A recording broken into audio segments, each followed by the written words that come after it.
ವೀಕ್ಷಕರೇ, staff selection commission Bharat ಸರ್ಕಾರದ ವಿವಿಧ ಇಲಾಖೆಗಳಲ್ಲಿ ಖಾಲಿ ಇರುವಂತಹ ಸ್ಟೆನೋಗ್ರಾಫರ್ ಹುದ್ದೆಗಳಿಗೆ ಅರ್ಜಿಯನ್ನು ಕರೆದಿದ್ದಾರೆ. ಈ ಒಂದು ಹುದ್ದೆಗಳ ಬಗ್ಗೆ ಸಂಪೂರ್ಣ ಮಾಹಿತಿಯನ್ನು ನಿಮಗೆ ತಿಳಿಸ್ಕೊಡ್ತೀನಿ. ವಿಡಿಯೋ ಸ್ಕಿಪ್ ಮಾಡ್ದಂಗೆ ಪೂರ್ತಿ ವಿಡಿಯೋವನ್ನು ನೋಡಿ.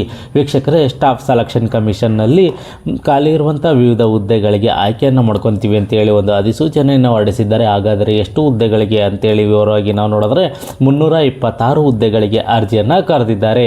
ಹಾಗಾದರೆ ಯಾವ ಹುದ್ದೆಗಳು ಅಂತೇಳಿ ನಾವು ನೋಡಿದ್ರೆ ಸ್ಟೆನೋಗ್ರಾಫರ್ ಹುದ್ದೆಗಳಿಗೆ ಅರ್ಜಿಯನ್ನು ಕರೆದಿದ್ದಾರೆ.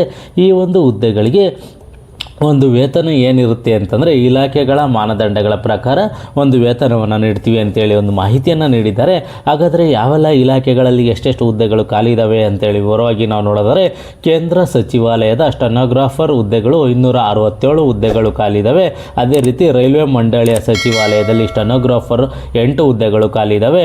ಸಶಸ್ತ್ರ ಪಡೆಗಳ ಪ್ರಧಾನ ಕಚೇರಿಯಲ್ಲಿ ಸ್ಟೆನೋಗ್ರಾಫರ್ 37 ಹುದ್ದೆಗಳು ಖಾಲಿ ಇದ್ದಾವೆ. ಭಾರತ ಚುನಾವಣಾ ಆಯೋಗದ ಸ್ಟೆನೋಗ್ರಾಫರ್ಗಳ 1 ಹುದ್ದೆಗಳು ಖಾಲಿ ಇದ್ದಾವೆ ಅಂತೇಳಿ ಒಂದು ಮಾಹಿತಿಯನ್ನು ನೀಡಿದ್ದಾರೆ. ಅದೇ ರೀತಿ ಭಾರತೀಯ ವಿದೇಶಾಂಗ ಸೇವೆ ಇಲಾಖೆ ಬಿ ಈ ಒಂದು ವಿಭಾಗದಲ್ಲಿ 13 ಸ್ಟೆನೋಗ್ರಾಫರ್ ಹುದ್ದೆಗಳು ಖಾಲಿ ಇದ್ದಾವೆ.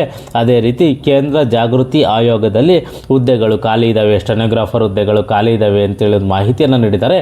ಆದರೆ ಈ ಒಂದು ಇಲಾಖೆಯಲ್ಲಿ ಎಷ್ಟು ಹುದ್ದೆಗಳು ಅಂತೇಳಿ ಎಲ್ಲೂ ತಿಳಿಸಿಲ್ಲ.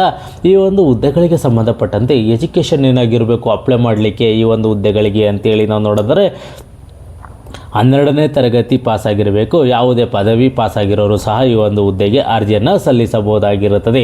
ಈ ಒಂದು ಹುದ್ದೆಗಳಿಗೆ ಒಂದು ವಯೋಮಿತಿ ಏನು ನಿಗದಿಪಡಿಸಿದ್ದಾರೆ ಅಂದರೆ 18ರಿಂದ 35 ವರ್ಷದೊಳಗಡೆ ಇರೋರು ಈ ಒಂದು ಹುದ್ದೆಗೆ ಅರ್ಜಿಯನ್ನು ಸಲ್ಲಿಸಬಹುದಾಗಿರುತ್ತದೆ.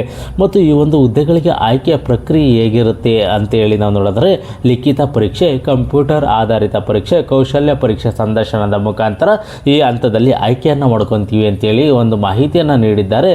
ಮತ್ತು ಈ ಒಂದು ಹುದ್ದೆಗಳಿಗೆ ಸಂಬಂಧಪಟ್ಟಂತೆ ಹೇಗೆ ಅರ್ಜಿಯನ್ನು ಸಲ್ಲಿಸಬೇಕು ಅಂತಂದರೆ ನೀವು ಆನ್ಲೈನ್ನಲ್ಲೂ ಸಹ ಅರ್ಜಿಯನ್ನು ಸಲ್ಲಿಸಬೇಕು ಮತ್ತು ಆಫ್ಲೈನ್ನಲ್ಲಿ ಸಹ ಅರ್ಜಿಯನ್ನು ಸಲ್ಲಿಸಬೇಕಾಗಿರುತ್ತದೆ. ಆಫ್ಲೈನ್ನಲ್ಲಿ ಎಲ್ಲಿಗೆ ಅರ್ಜಿಯನ್ನು ಸಲ್ಲಿಸಬೇಕು ಅಂತಂದರೆ ಈ ಒಂದು ವಿಳಾಸಕ್ಕೆ ಅರ್ಜಿಯನ್ನು ಸಲ್ಲಿಸಬೇಕಾಗಿರುತ್ತದೆ.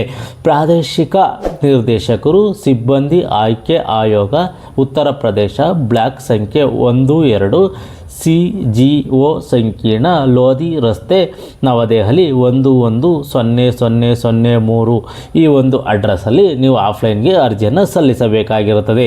ಆನ್ಲೈನ್ನಲ್ಲಿ ಅರ್ಜಿಯನ್ನು ಯಾವಾಗಲಿಂದ ಅರ್ಜಿಯನ್ನು ಸಲ್ಲಿಸಬಹುದು ಅಂತೇಳಿ ನಾವು ನೋಡಿದ್ರೆ 22/12/2000 ಅರ್ಜಿಯನ್ನು ಸಲ್ಲಿಸಬಹುದಾಗಿರುತ್ತದೆ. ಕೊನೆಯ ದಿನಾಂಕ ಆನ್ಲೈನ್ನಲ್ಲಿ ಅರ್ಜಿಯನ್ನು ಸಲ್ಲಿಸಲಿಕ್ಕೆ 11 ಜನವರಿ 2026 ಕೊನೆಯ ದಿನಾಂಕವಾಗಿರುತ್ತದೆ. ಈ ಒಂದು ಆನ್ಲೈನ್ನಲ್ಲಿ ಅರ್ಜಿಯನ್ನು ಸಲ್ಲಿಸಿದ್ರೆ ಆ ಅರ್ಜಿಯನ್ನು ಹಾರ್ಡ್ ಕಾಪಿಯನ್ನು ಸಲ್ಲಿಕೆಗೆ 27 ಜನವರಿ 2026 ಕೊನೆಯ ದಿನಾಂಕವಾಗಿರುತ್ತದೆ. ಹಾರ್ಡ್ ಕಾಪಿ 27 ಜನವರಿ 2026ನೇ ತಾರೀಕು ಒಳಗಾಗಿ ಅಲ್ಲಿ ತಲುಪಿರೋ ಥರ ಮುಂಚಿತವಾಗಿ ನೀವು ದಾಖಲೆಗಳನ್ನು ಕಳಿಸ್ಕೊಡ್ಬೇಕಾಗಿರ್ತದೆ. ಈ ಒಂದು ಹುದ್ದೆಗಳಿಗೆ ಸಂಬಂಧಪಟ್ಟಂತೆ ನಿಮಗೆ ಹೆಚ್ಚಿನ ಮಾಹಿತಿ ಬೇಕು ಅಂತಂದರೆ ಅಧಿಕೃತ ವೆಬ್ಸೈಟ್ ಆದ ssc.gov.in ಈ ಒಂದು ವೆಬ್ಸೈಟ್ಗೆ ಹೋಗಿ ಹೆಚ್ಚಿನ ಮಾಹಿತಿಯನ್ನು ನೀವು ಪಡ್ಕೋಬೋದಾಗಿರುತ್ತದೆ. ಯಾರು ಈ ಒಂದು ಸ್ಟೆನೋಗ್ರಾಫರ್ ಹುದ್ದೆಗಳಿಗೆ ಅರ್ಜಿಯನ್ನು ಸಲ್ಲಿಸಬೇಕು ಅಂದ್ಕೊಂಡಿದ್ದೀರಾ, ಕೇಂದ್ರ ಸರ್ಕಾರದಲ್ಲಿ ಹುದ್ದೆಗಳನ್ನ ಮಾಡಬೇಕು ಅಂದ್ಕೊಂಡಿದ್ದೀರಾ, ಈ ಒಂದು ನೋಟಿಫಿಕೇಷನನ್ನು ಸಂಪೂರ್ಣವಾಗಿ ಓದಿ ನಿಮಗಿದು ಸೂಕ್ತ ಅನಿಸಿದ್ರೆ ಮಾತ್ರ ಈ ಹುದ್ದೆಗಳಿಗೆ ಅರ್ಜಿಯನ್ನು ಸಲ್ಲಿಸಿ. ಅರ್ಜಿ ಸಲ್ಲಿಸಲಿಕ್ಕೆ ಕೊನೆಯ ದಿನಾಂಕವರೆಗೂ ಕಾಯೋಕ್ಕೋಗಬೇಡಿ, ಮುಂಚಿತವಾಗಿ ಅರ್ಜಿಯನ್ನು ಸಲ್ಲಿಸಿ. ಈ ಒಂದು ಮಾಹಿತಿ ಇಷ್ಟವಾದರೆ ಸಬ್ಸ್ಕ್ರೈಬ್ ಮಾಡಿ, ಶೇರ್ ಮಾಡಿ, ಲೈಕ್ ಮಾಡಿ.